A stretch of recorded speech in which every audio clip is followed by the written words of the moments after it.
Thank the presiding officer. At its very core, this amendment is about protecting consumers. It's about making sure that the Federal Trade Commission has the authority to act in coordination with the new Consumer Financial Protection Bureau, which is also in the bill. Mr. President, this amendment would equip the FTC to cover dangerous gaps in consumer protection and to go after dishonest fly-by-night operators targeting our society's weakest members. In the Commerce Committee, we've discovered those folks are frequent and everywhere.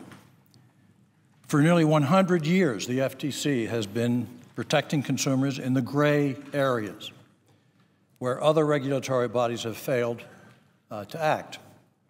This amendment will make sure that the situation of the FTC and its ability to act does not change.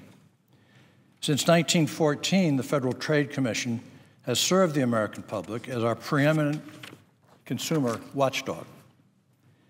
The Commission's core consumer protection mission is to enforce and regulate against, quote, unfair or deceptive acts or practices in or affecting interstate commerce, close quote.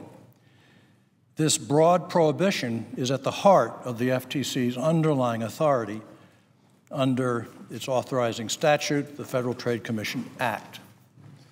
Now, this bipartisan amendment is very simple. It is a savings clause. That is really all it is. It fully preserves the FTC's enforcement and regulatory authority under the FTC Act as it is today.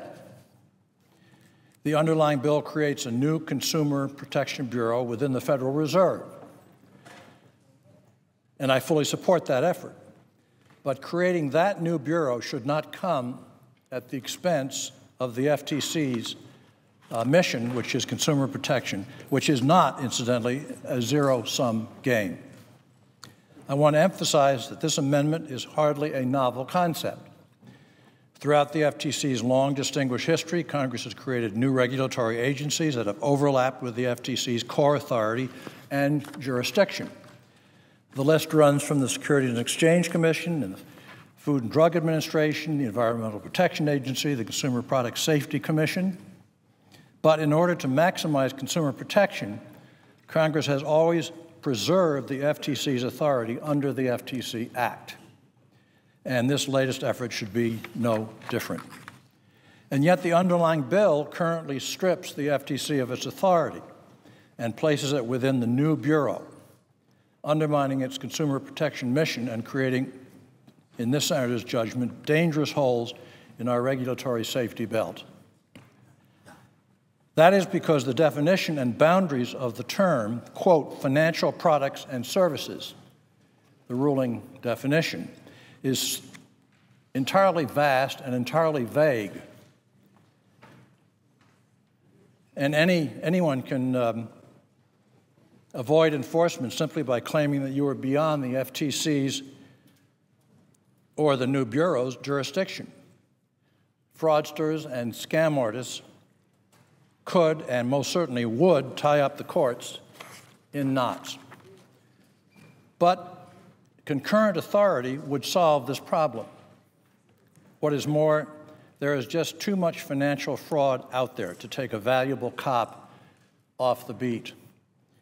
The FTC has particular expertise in cracking down on bad actors who fleece ordinary Americans of their hard-earned money. And I think it's clear that these small-time crooks will not be at the top of the new bureau's priority.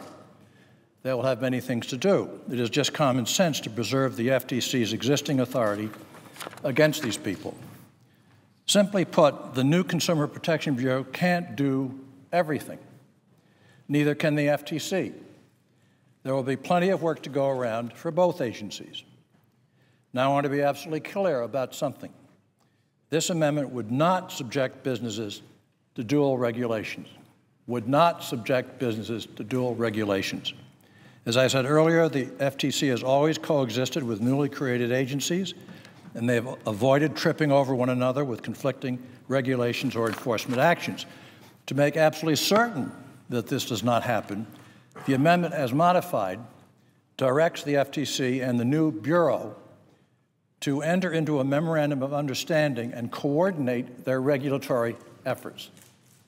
That's sensible. The bottom line is that business will not be subject to multiple layers of regulations or rules. I want to close by thanking particularly Senator Hutchison, Senator Dorgan, and Senator Pryor for their steadfast support and effort, and of course, Chairman Dodd, who has worked long and hard, it seems to me, for months on end, never moving from that seat. He's been crucial in working with me on this issue and with Senator Hutchison. So many of the enormous economic problems that we face today are a direct result of weak consumer protections in the financial sector. And it is the hardworking families in places like West Virginia and many others places all across the country who are hurt the most. They are struggling just to scrape by, to pay their bills, put food on the table. And it's so hard to know, frankly, who to trust. They need to know somebody is there by their side looking out for them. The Restoring American Financial Stability Act of 2010 will be that safeguard.